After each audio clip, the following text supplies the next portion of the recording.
Now we're going to talk about DeMoivre's theorem, and I googled how to say that, so hopefully I'm close.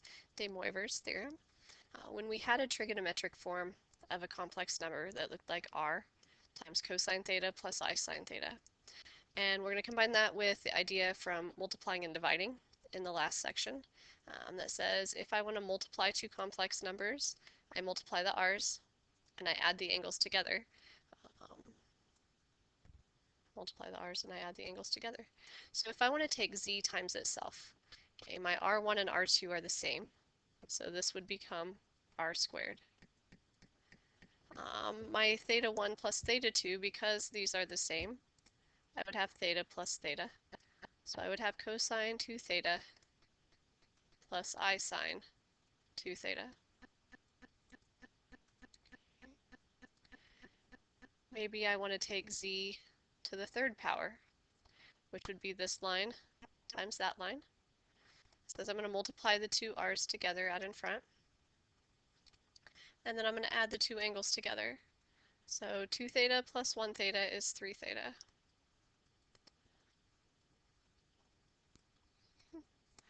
In general, if I want to raise a complex number to the n power, where my complex number is written in trigonometric form, it's going to be r to the n power times the quantity cosine n theta plus I sine n theta.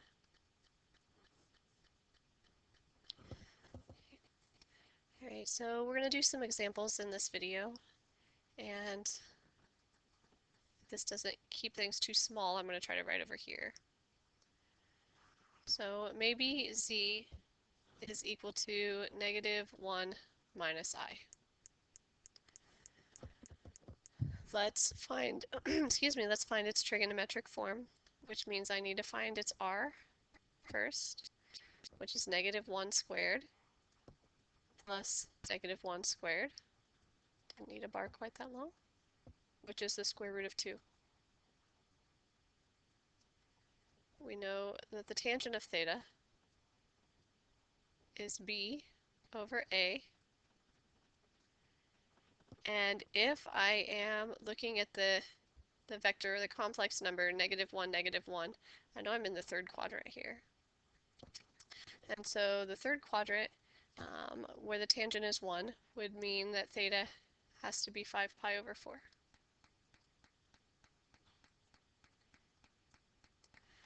So trigonometric form of this complex number looks like square root of 2 times cosine 5 pi over 4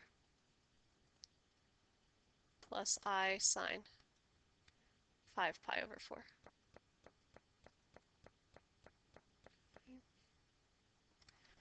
So maybe I want to find z to the 8th power.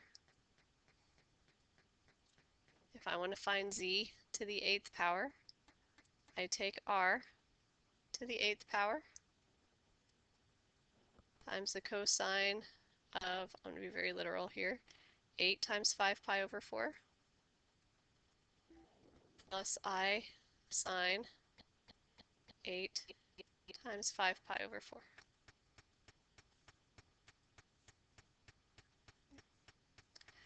So square root of 2 to the 8th power is going to be equal to 8. If I square it, I get 2. And then to the 4th power is I lied, 16. I'm trying to do too many things in my head. 8 over 4 here gives me 2 times 5 pi, so this says cosine 10 pi plus I sine 10 pi. Sine of any multiple of pi is going to zero out. Okay, whether it's even or odd, it doesn't matter, that's going to become a 0. Cosine of 10 pi, cosine of any integer multiple of pi is either going to be 1 or -1. If I have an even multiple of pi, then I'm at +1, and an odd multiple of pi is going to be -1. So cosine of 10 pi is +1, and so we have 16 times 1, it's just equal to 16.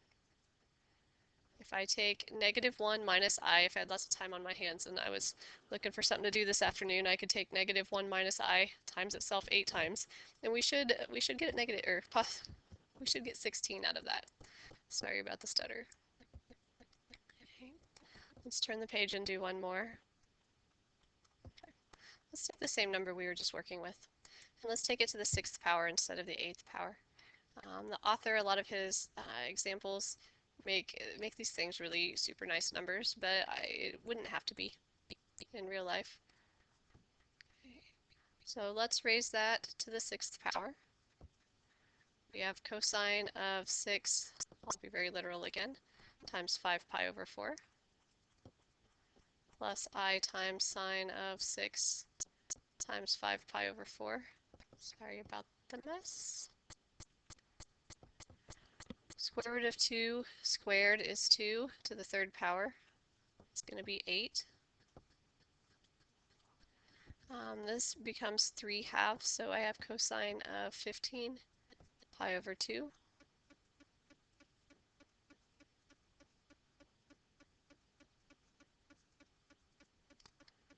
Okay.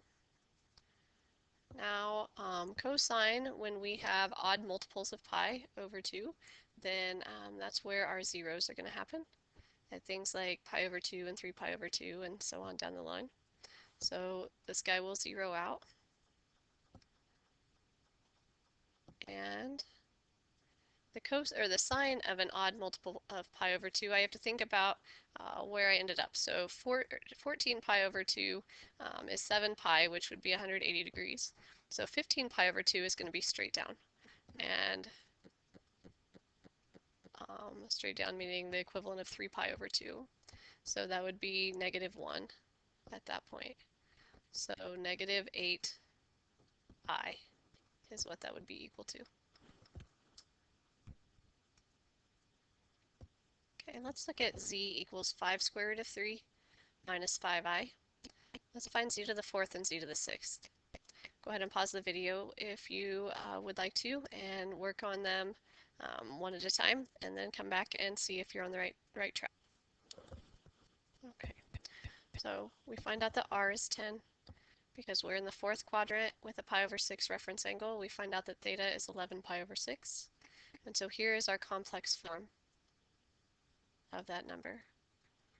So next we can find z to the 4th, we can find z to the 6th.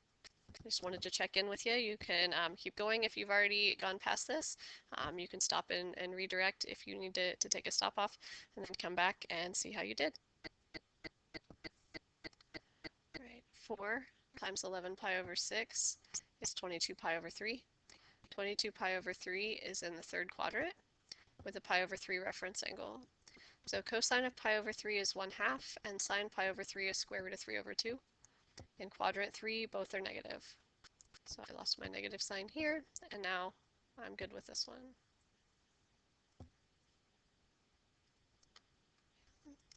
Six times 11 pi over 6 is 11 pi. 10 to the 6th is 1,000,000. Cosine of an odd multiple of pi is -1, and the sine of any integer multiple of pi is 0. So we get just plain old regular -1,000,000 here.